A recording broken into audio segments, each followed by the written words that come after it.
Our bottleneck was trying to find the right closers, and every time I hear a call recording, I'm like, you trained with Jeremy Minor, you trained with Cole Gordon, you trained with the Bill Walsh, whatever it is, because they sound like the fucking coach, and it drives me insane. What's the one thing that you look for when you're hiring? And this is for everyone that's listening right now. As a business owner, if closers are listening, what should they be doing, or what are you looking for specifically that they need to do that most people aren't in these applications? Show your personality.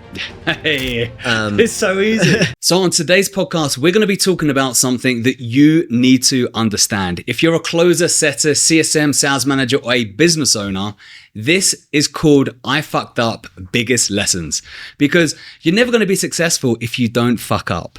And the biggest lessons come from the hardest lessons. So today we're with a special guest. I'm not going to introduce him. You're going to find out his story, who he is, and how he became successful through his stories. So let's jump into it. Welcome, brother. How you doing? Doing well. How about yourself, man? Welcome to the show, bro. Thank you. Appreciate it. Listen, we've known each other for a little bit of time, not too long. Yep. We met through a mutual friend. Yep. You came to us looking for a closer. Yep. But before any of that, before jumping into like how we started working together, I think that a lot of people listening to these podcasts, they think that it's easy to run a business, right? You have all these closers and setters. They're like, you know what? I want to start my own business. Yeah. And I say to them, I'm like, hey, listen, don't fucking start your own business. You know, it's the hardest thing ever. Yeah. And I know that we've been speaking and you said that you've had it all and you've lost it, but now you're super successful. But it wasn't always like that. No. So what I want to know is like, just to jump straight into things. Yeah. What was the biggest moment in your life when you thought, oh my God, I've just lost everything? Like I thought I had the best life possible. I was loving everything, and all of a sudden one little mistake and you just burnt. So like the whole building just went up in flames. Like, do you remember that moment? Yeah. So that moment, man, is like a very emotional moment. So, you know, like it's something that's ingrained in me. And that's why I have this tattoo called, you know, Private Victories, because those are things that we have to battle internally on our own and just get ourselves out of there. So that biggest moment when I lost everything was I had my own personal training business. And at that time, I just wasn't happy with it. Reason being was because I was waking up at 4 a.m., trading clients from like 5 a.m. all the way to, I would say like 8 p.m. I literally was a slave to my job, to my business, and it was horrible. And that's when I found a mentor who taught me how to day trade. And I got into trading, and that's what I currently do now. I teach people how to make 20% returns monthly. And once I actually figured out how to do it, became successful and profitable, I was like, you know what? I'm done coaching people how to lose weight or fitness, this and that. I'm just going to go live that digital nomad life, trade, live my life, and go everywhere. And I started. How long ago was that? That was like around COVID time, to be honest. Okay. So it's been quite some time. And I started traveling a lot, doing good things. Obviously after COVID, because you can't travel during COVID, of course. But the thing is when I will never forget this. I came here to Colombia, rented an Airbnb out, feel like I'm living like a king, right? And then next thing you know, I go on this losing streak and I just blow my entire account. And I had to live off of whatever I saved. And I was like, all right, I need to get back into this. Now, mind you, this wasn't like a couple thousand, 20,000. This was $100,000 that I lost in my my trading account. Wow. So it was a lot. I blew it. Hang on a minute. So you moved to Colombia, your business was going well. Yeah. You had your Airbnb, you started loving life, making load of money. Yeah. What happened? What was the mistake? I think I just let life get the best of me. Socializing too much? Socializing too much. And then as well, I just wasn't taking trading as serious, right? I would, like you said, socializing too much, go party, go do all this other crazy stuff, come back at like 4 a.m. when I have to get up in 4 hours to start trading. My mind just wasn't primed for anything. And I kept losing. And then once you're in this losing streak, you get to a point where it's just like, you know, fuck, like, how do I get out of this? And then I ended up blowing the account because I did a lot of mistakes that you shouldn't be doing, you know, revenge trading, doing a bunch of different stuff for that industry. And then lost it all. And I had to go back to my mom's house back in Boston. And how old were you at this time? I was 24. 24 years old. 24. So you were living this life, enjoying to the max. Yeah. And then all of a sudden you had to put your ego aside and say, hey, I fucked up. Yeah. I've lost everything. Yeah. How was it going back to Boston and moving back in with the parents? Well, mind you, like I cold turkey my personal training business where I was making like 8,000, 7,000 a month, but I just wasn't happy. So I cold turkey that. And then I went to go live this life. And then going back to my mom's house at that time, I cried on the plane home, to be quite honest. I just like kind of like put my hand right here on the airplane and shed some tears here and there. And then I got back and I just had to kind of explain to my mom what happened and why I was back. And this caused a lot of like friction inside my family as well. Because, I live in a very competitive environment with my family. So we're always like trying to be like the better person. And I have like, younger brothers as well. So they took that time and not realizing like what was actually happening to, be like, oh, I'm doing better than you. And then trying to rub it in my face type thing. How did that make you feel? Oh, I got pissed. In what way? Oh, like I was like extremely annoyed because they didn't understand the struggles I just went through or what I was dealing with. Yeah. They took it as like, oh, this is my time to be better than the bigger brother. And they weren't really understanding what was going on. And was that causing any side effects? Was that causing you to just... Yeah. So I would always like, I didn't feel comfortable. I was sleeping on a couch, by the way, as well. So I was in my mom's house. I didn't have a room there. I was sleeping on a couch, like a futon. And then on top of that, getting ragged on by, family members, but they weren't just ragging on me like, haha. Like, no, they were like really like coming on me hard. And it got to a point where we would have like fist fights. And I remember that I finally just like figured out the solution. I was like, all right, this is what I'm going to do. Let me just double click on that. Yep. Because a lot of people, so you built this business, everything was great, penthouse, all of a sudden flames, the penthouse is now turned into ashes. Yep. You've moved back in with parents, right? You're sleeping on the couch and now you're amongst the ashes. Yeah. A lot of people just stay in the ashes. They don't know how to get out. Yeah.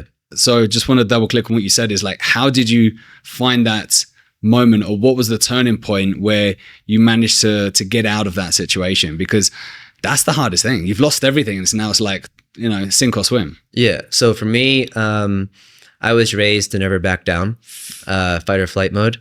I don't run from anything. Right. I attack it head on and I conquer. Right now I'm in boxing camp. I have a fight coming up. Nice. And my mindset is like kill. Let's go. So that's how I was raised. So I was like, all right, I literally did this. I sat down. I'm like, all right, I'm going to take this moment, just let it all out. This was on the plane.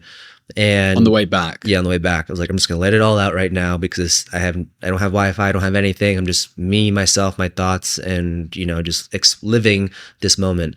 I just let it out for about like 10, 15 minutes, right? Internally, just like letting it all out, took my notes, just writing everything down. And then I remember that I was like, all right, cool. It's out. I felt it. I'm human. Let's move on. Now what's the plan? This is what I'm going to do. Boom, boom, boom, boom, boom. And I executed that instantly once I landed. When I landed, I instantly signed up for all the side hustles. Uber, Grubhub, Instacart, everything and anything you could think of. You went on the couch just smoking weed, just being like, do you know what I found? Like, I'm just going to be a bum for the rest of my life. No, not at all. Not at all. Yeah. Because the thing was, I knew that if I was going back to my mom's house, sleeping on the couch, that was going to be temporary, right? And at the same time, it's kind of crazy because a girl can either motivate you or it can be very detrimental. And at that time, I felt like I met somebody very special to me. And that was also a motivating factor, saying I cannot be a failure. I cannot just like sit here and just mope over things and not be that man that steps up and rises to the occasion. Now, mind you, she knew what was going on. Like, and she was very supportive throughout the whole Colombian? time. Yep, Colombian girl. But where I was going with that, yeah. So that kind of motivated me to a certain extent, but also internally I was like, I need to make this happen. I need to make this work. So what I did is I signed up for all the side hustles, like I mentioned. And then for some reason, Uber was just having like a hard time getting me approved, whatever. So I was doing like Instacart. Man, when I tell you that shit was a grind, It was, because I would be up from like 8 a.m. to like 8 p.m. going and doing, grocery shopping for people, making like $10 per trip based on gas and everything else. At that time, I was only eating one meal a day because, my mom said she would help me with some food and things like that. Because my mom's not like the most, wealthiest person. So she was doing what she could. So I was like, all right, you know what? Like whatever you can give me is fine. So basically I only ate like once a day, which was at like 7 or 8 p.m. And I would just like eat whatever was on the plate and that was it. And then wake up the next day. It was like intermittent fasting, but not voluntarily. Yeah. And how many hours were you working? Oh man, I was up at that point. I was up from 7 a.m. and then I'd go out at 8 to 8. So it's like 12-hour days just driving and shopping for people's food. And that's crazy. I just want to touch on that, right? So you had this incredible mindset that was installed from a young age. Mm-hmm. Not many people have that, right? Yeah. Not many people are fortunate enough to have that competitive mindset. Yeah. And I mean, I've lost multiple businesses. I've lost everything twice. And there was one thing that my mom said to me that completely changed the way that I look at things. She said, Joel, this was after the second time I lost everything. Had 17 restaurants, had a vegan meat factory, $1 million coming in. And I lost everything. I had to move back in with mum and dad at the age of 32. She said this. She said, Joel, I really admire you. She said, because you look at life like a beautiful book. Book have so many different chapters. And your life is just like a book. You have one chapter in your life, whether it goes great or whether it goes terrible, all you do, you turn the page and you start a new chapter. And I didn't realize that was the kind of life that I lived. But as soon as she said it, I was like, Mom, that's so powerful. It's so true. Yeah. It doesn't matter how bad your past was. Doesn't matter how old you were. Turn the page, start a new chapter, and off you go. Yeah. But not everyone gets to see that, right? Yeah. So in your opinion, for people that didn't have maybe the parenting or didn't have the mindset that we had, do you think that's something that can be created, or do you think like it's rooted from a young age? No, you can create that. And my answer to that is probably going to be like a little bit different from what many people say. I'm a man of faith, right? And I believe in, God and everything like that. And I feel like if you lean into something and you lean into something that's positive, that's going to mold and shape who you are. Because if you're in a surrounding of like people who are not successful, people who are, like you said, smoking weed, being, losers, et cetera, then that's who you're going to become. But if you start to detach yourself from those people and you start to lean into some positive energy or support, positive forces, then you're going to start to adapt that mindset. And if you really look in the Bible always says, you don't stop. Like you keep moving forward. You do after trials and tribulations, you don't stop. You keep moving forward. You keep moving forward. You don't question as to why is this happening to me. You just simply keep moving forward. And at the end, you will realize, he was testing me for XYZ reasons, right?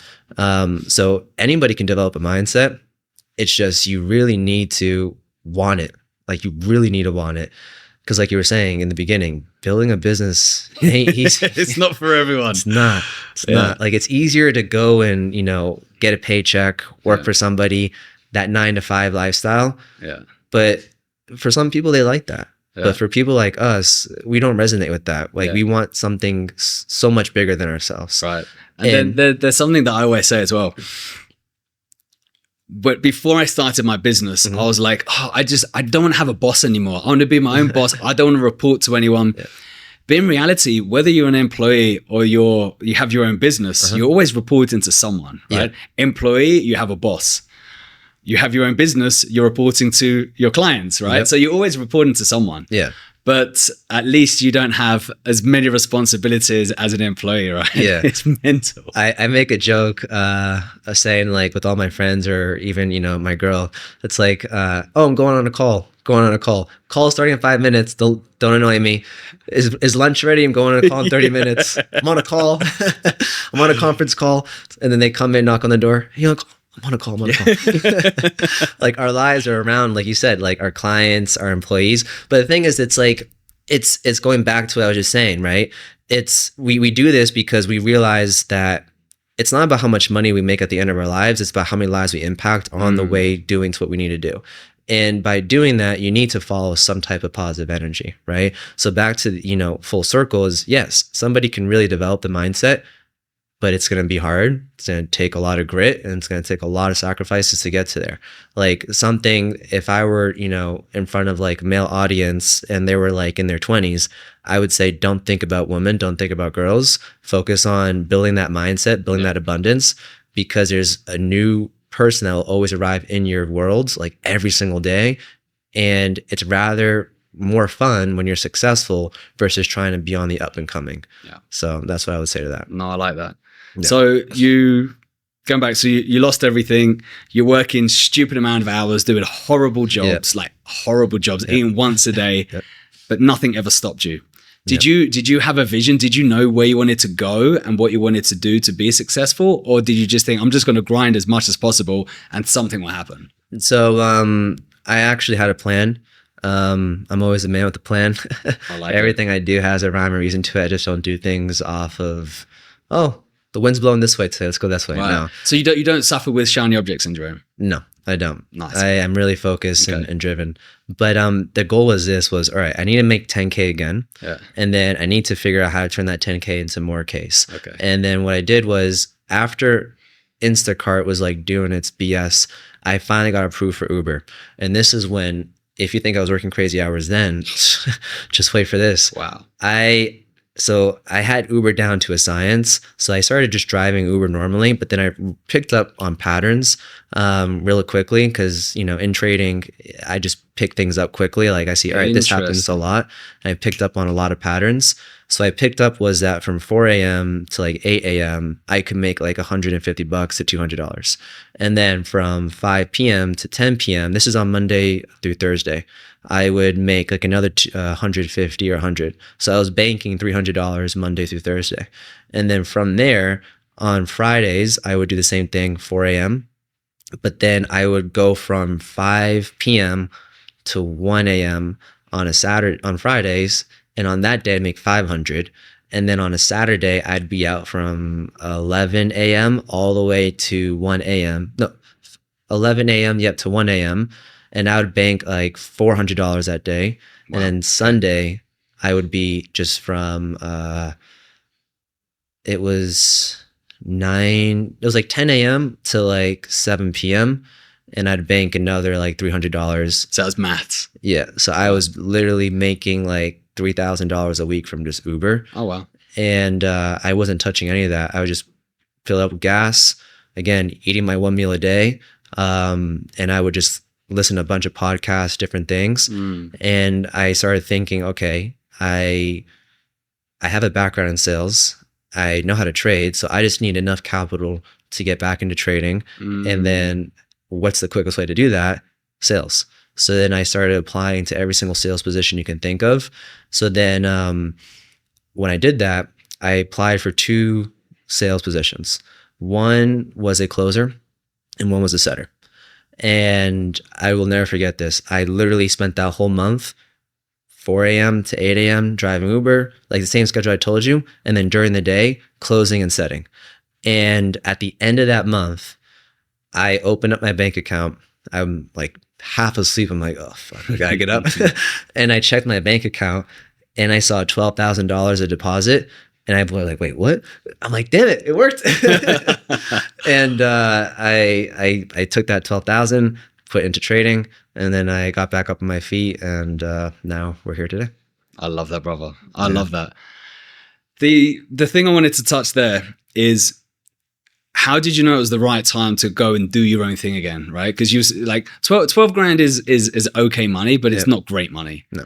So at that moment, you thought, okay, well, I'm going to stop Uber, I'm going to stop closing, and I'm going to create my own offer? Or how did you go from trading to creating your own offer? Yeah. So great question. So like you said, $12,000 a month isn't that great. So what I kept doing is I kept banking money and putting it into my trading account until I grew it to a point where it was like back to where I wanted it to be. And here's the reality is that there's a lot of like fake people out there on the internet that fake a lot of bullshit and they don't really do what they say they do. Oh, you mean the high ticket space? No shit. Yeah. So essentially, what really motivated me to really do something was three things. One, I looked at that as like, all right, trading is the vehicle for me. Like, yes, I'm really good at closing. I can close at 35% close rate and do really well and have like a high cash collected, but it doesn't really fulfill me. And then like we just said, like there's a lot of people I could go work for that just don't really do what they said they're gonna do. No, exactly. So I was like, all right, I'm not really a fan of this. Even though I was really good at it, I was just like, I don't want to do it. And then at that time, my uncle, my godfather, he got scammed over $50,000 in the trading space for regular trading and crypto. And at that time, I was like, dude, like, why didn't you just come to me? And he's like, well, I didn't know you actually did it. Like, I know you traded, but I didn't know you actually really did it. Right. And I was like, okay, well, now that you know that I actually do this, let me help you, let me teach you, and then, make back your money. So I was doing that. So a question, why did you go down the road of wanting to teach rather than doing it for them? Because it's a great question. I'm a big believer on teach a man how to fish and then they can fish for a lifetime. And I'm at a point with my offer where it's not even that. It's like a done with you concierge model, essentially meaning like we teach you how to fish, but we also give you the fish at the same time. Nice. And this is something that I realized as I was teaching people was like, yeah, I can teach them, but they're not making anything relatively quickly. So I wanted to give them something that could teach them how to do it and then also give them like the blueprint where they can actually make money at the same time. And that's what I did with my uncle. And then after that, I actually literally had like 4 or 5 people reach out to me within my circle saying like, hey, can you teach me? Can you teach me? Can you teach me? And I was like, sure, but like, don't tell anybody because like, I don't want to teach everybody. I'm done with this. Like one person was enough. Yeah. And then they actually started getting good results. And then it was so crazy. Again, I'm a man of faith. I had this conversation with this lady and we weren't talking about anything related to trading. We were talking about Airbnbs, something completely different. And out of nowhere, we're just sitting in silence because the conversation kind of died out. And then she just literally says, you know what? Like, I just want you to know that God is saying to me right now that you need to keep doing this finance thing. You need to keep teaching people how to do it and really change their lives with finance because like, that's what you're supposed to be doing. And you're going to make a great impact with it. When I heard that, I was in chills because like, we weren't even talking about finances. And then that's when I was like, you know what, let's really do this. And if I'm going to do this, I'm going to be the person that actually sets the tone, sets the pace, and really gets people the results. And that's why everybody that comes to my academy, they really do make 20% returns monthly. So let me put you on the spot here. Yeah. So before you hired a closer, you was doing the closing for your own offer. Yep. When you had a client that gave you the following objection, how did you handle it? Right. And because I've worked on pretty much every single offer you can imagine. I've been a closer since 2017. Yep. On trading offers, this is a very common objection. And it's like, well, why is this influencer teaching us when they should be making even more money by trading themselves? Like, why do they not just keep on trading and not waste their time teaching others? Yeah. How do you handle that? Great question. So first and foremost, for me, discovery is like everything. So I normally didn't get that objection if I handled it in a discovery first and foremost. But if for whatever reason the conversation didn't drift in that direction and they do bring that up, I just literally tell them what I just told you, right? It's not about how much money I make at the end of the day. It's about how many lives I impact. And that's what we're defined and measured on. So for me, it's more about helping people like yourself make your first 10K, make your first 5K, or even become profitable in trading. And then when I say that, they're usually like, okay, that makes sense. Because it's just, that's the honest truth, right? I love that. Yeah. Beautiful. Bro, let's quickly flip the script real quick. Yeah. I want to flip the script because you're a business owner, you're super successful. And what happens with successful business owners, they need to start hiring closers because, you know, you're trading, you're coaching, you're growing a business. Now you need to grow the team. Yeah. And I know having a recruitment agency that one of the biggest and hardest bottlenecks is finding the right people. It's crazy because we get around about 500 applications a day, and we reject 97% of all applications. Wow. From those 97%, that's you're left with 3%. From those 3%, only 20% are good enough to actually get an interview, and then you've got like 20% of them actually landing a role. So when you went out before we started working together, what was your experience trying to find a closer? What was like the biggest issue, right? Because it drives me fucking insane going through all these intro videos and I'm like, that shit. And it's like, these sales coaches have no idea what they're doing. They're teaching the closers or the setters the skills, but that's not enough to land the job and to be successful, right? So what's been your experience? Man, just that size, just like, so like, I've been through multiple agencies, and I even tried finding them on my own, like regular job posting, and it's the same BS over and over and over again. It's the same like Loom video of like, this is what I could do for your offer. This is like my pay stubs. This is this. It's like, that's great, but like that doesn't really show me if you can actually close or not. That shows me, yeah, you make money, but like for all I know, that offer could be literally, you know, $20,000. So all you gotta do is close 5 and now boom, 10K. Yeah. Right. So it doesn't really show me much. And then when they show me call recordings or transcripts, it's the same thing from closer to closer to closer to closer. Everyone sounds the same. They sound the exact same. And it's because of all these damn freaking influencers. Right. I'll never forget this. I brought in a closer like before we met, and he was just following and reading the script word for word. And I was like, all right, that's fine. But like, let's start digging in certain areas where you need to dig. And I was teaching him how to do that.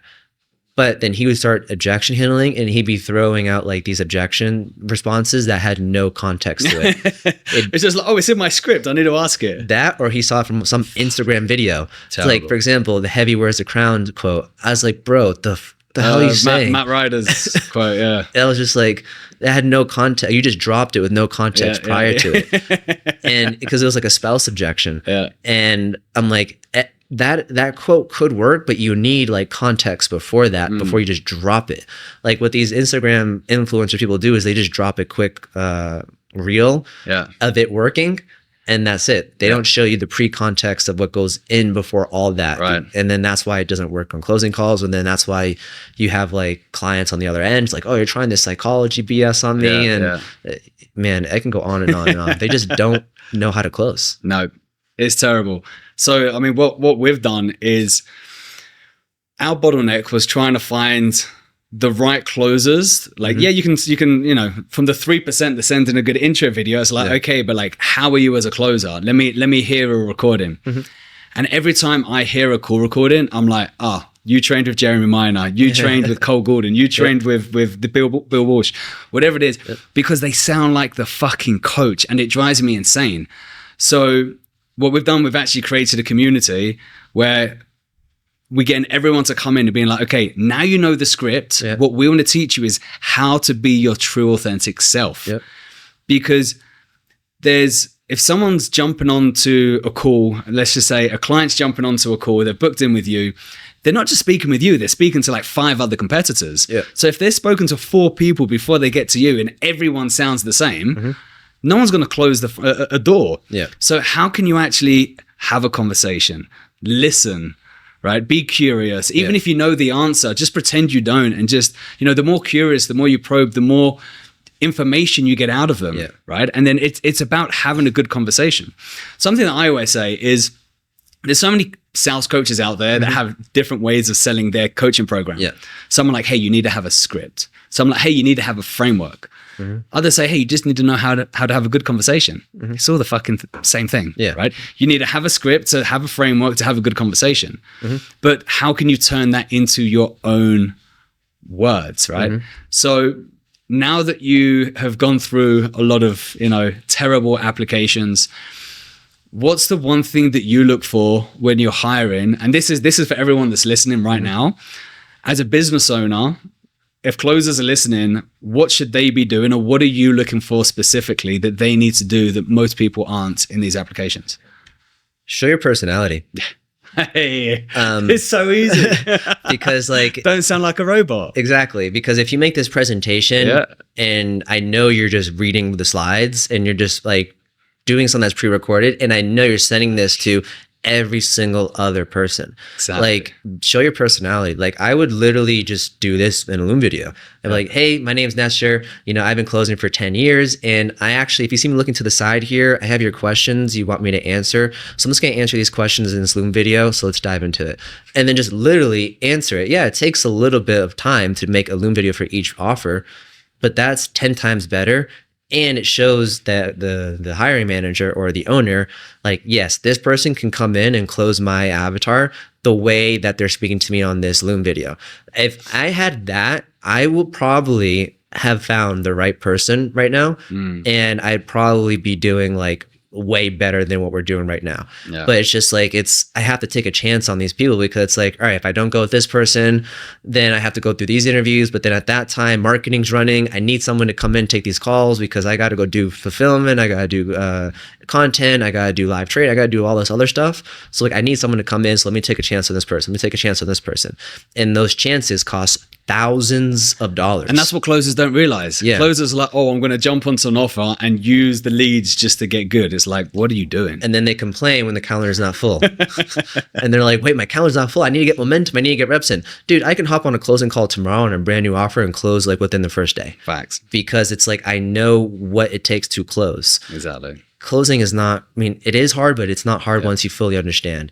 And that's the annoying part, is that like, when you try to coach these closers, they're like, hold on a second, I've been taught to do this. Like, I don't give a fuck what you've been taught. Yeah. Like, you're coming here working for me, you're going to do it this way. Yeah. And I think I've been listening to a lot of Alex Hormozy lately, and he's really embedding in my mind. It's like 2-week on-ramp, 2 weeks of calls. If you haven't gotten something, you're out. And I'm embedding that, and I'm saying that to any closer that's on my team right now. Is like, hey, you've been ramped up. You've gone through the curriculum. You've gone through the material. We've worked with you to follow a framework. If you can't start closing at least 1 or 2 deals a day, you're gone. Some of our best clients do that. We've got a client there doing $3 million a month at the moment. They want to get to $10 million this time next year. And I think we've placed 17 closers over the last 3 months for them. And their process is like this. Very, very hard disqualifying process. But the ones that do land, it's like, okay, it's 2 weeks of onboarding, 2 weeks of unqualified leads. And then if you can close unqualified leads, we're going to give you the best leads, right? And they just keep on rinse and repeat. The interesting thing is they disqualify so hard, but the actual closers that land the role, like we've had 16 closers and we've had 3 that churned. One, health reasons. The other one, because they moved to Australia in the time zone. And then the other one just didn't make it, right? But because their qualification process is so good, people don't churn and they perform, right? They know what they need to do. I like that. Brother, thank you very much. Before we go, do you want to introduce yourself to everyone? Because we didn't get into that. They don't know your name. They don't know your business. Who are you? Where can they find you? And we'll go from there. Cool. My name's Nestor. I'm the owner of FinTrade Master Academy. We're a done with you concierge style. We're not a guru program. We're not a course, nor any of that BS. We actually take your hand and walk you through the whole entire process to helping you make 20% returns in the trading industry. And the best way to find me is on my Instagram, which is at fintrade.nestor. And if you're looking to, get better at trading or get involved with trading, shoot me a DM and I'll help you out. Say that you saw this podcast and I will respond to you directly. Thank you. Love that. Brother, thank you very much. Likewise. Nice one, dude. You too.